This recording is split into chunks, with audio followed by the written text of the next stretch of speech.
see a series of tracks. Here, here, here, here.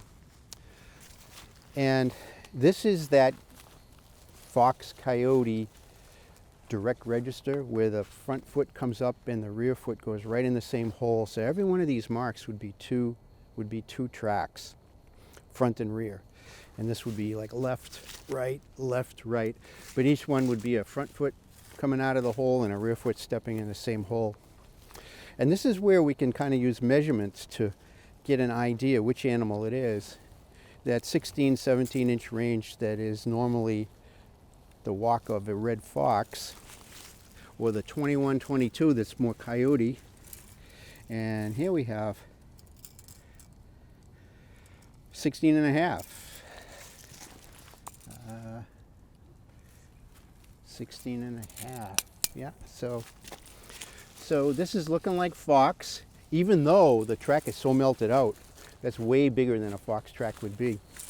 Here you can kind of just barely see the shadow of a fox track there, much smaller than the holes we're getting in the snow because they're so big. But even though we can't even see anything except the hole in the snow, that straight line and the distance spacing gives us a pretty good idea. This is Red Fox Trail right here.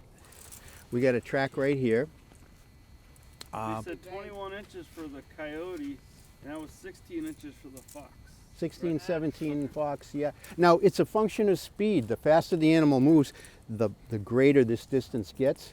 But luckily for us, both animals have kind of like a maximum efficiency gait. You know, there's a speed where they're moving without having to use a lot of energy, and that's where those numbers come in.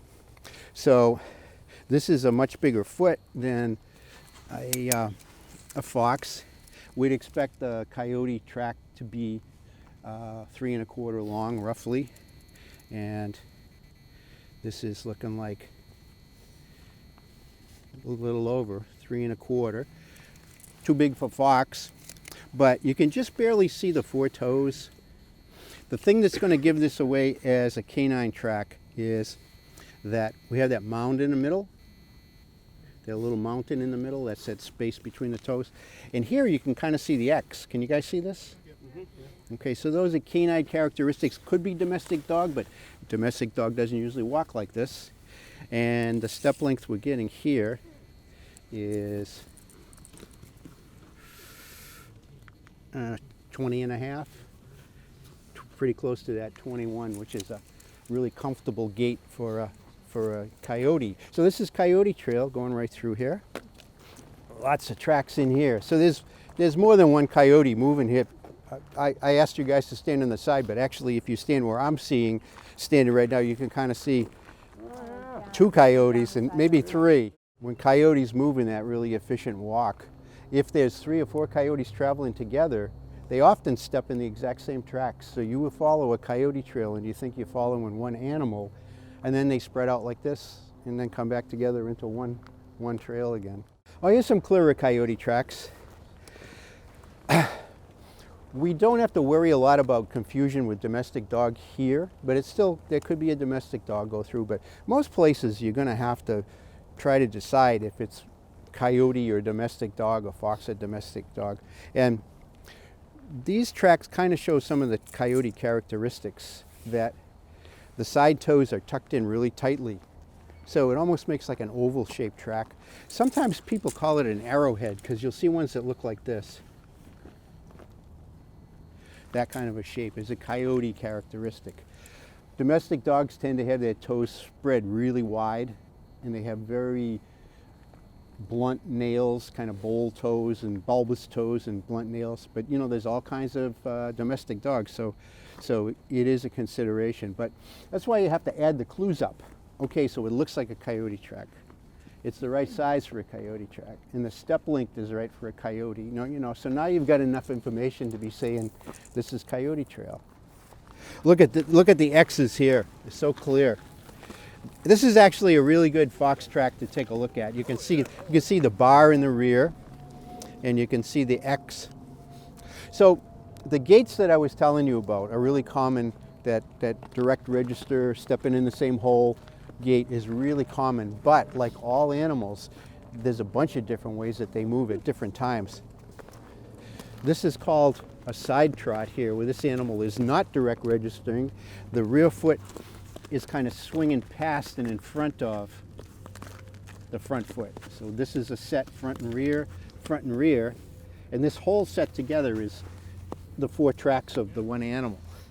So it'll be 4 and then 4 and then 4 like that. And this is moving on a little faster. It's kind of a trot. It's called the side trot because this foot is swung out from not direct registering right on top of the front one. It's kind of easy to see the difference between the fox at about 2.5 inches long to the coyote at about 3 1/8 maybe. So in a regular winter snowstorm or after a snowstorm, these frozen lakes are a lot easier to move along than trudging through the deep snow on the shoreline. But I'm not sure why in conditions like this they'd be running around out on the lake. I guess maybe they just Playtime? get used to it being easier. Chasing something? Here we have a fox coming along here, but it kind of broke its gait. It stopped. See how the tracks are kind of all together Yeah, here? urine too. Exactly. You left a little scent mark right here on the... So if it was coyote, it would have a really mild smell to it. It wouldn't have much of a scent at all. Fox has that skunky kind of smell. So if anybody's interested, this is the chance to see what Oh, yummy. see what the fox scent smells like. This is it is a coyote scat. So when you're handling any scat, but especially carnivore scat, it's better not to touch it because they do have. This is so frozen and dried up, it's probably fine, but a fresher scat could have parasites in it that would affect people, so you don't want to do too much with it. So when we start breaking this up, what we find is fur. See all the gray fur in there? So that's some kind of a carnivore. It could be fisher, it could be red fox, it could be coyote. It's kind of the wrong shape for a fisher. It's really kind of fat and chunky. Fisher scat would be kind of long and folded and twisted. But then we look a little closer and you start seeing pieces of bone in here. Now, Oh, yeah. Wow. Yeah. that almost looks like a tooth. I don't know if it's I guess it's just a bone chip. But so that sort of rules out bobcat and fox too, because coyote is really the only one that consistently will break up crushed bone with that has the jaws and the muscles to do it. So we get an old coyote scat right at the top of a hill. And these hilltop areas are places that coyotes love. A lot of times you can find coyote beds up on rises like the top of the rock there. And it'll be a round circle because they curl up in a circle when they sleep, maybe about 18 inches diameter in the snow. Remember the vole, that little critter that looks like a mouse that tunnels under the snow? Here we've got some vole trail right here. Yeah, so a fox coming along in a foot of snow would have kind of a hard time finding a vole, except that they have such great hearing. They can actually hear them squeaking and moving under there. So if you see a fox in a field with the snow, they'll stop and then they look right at it, stare right at it, and they do this jump up in the air and dive right in and try to pin it with their front feet. Sometimes they succeed, sometimes they don't.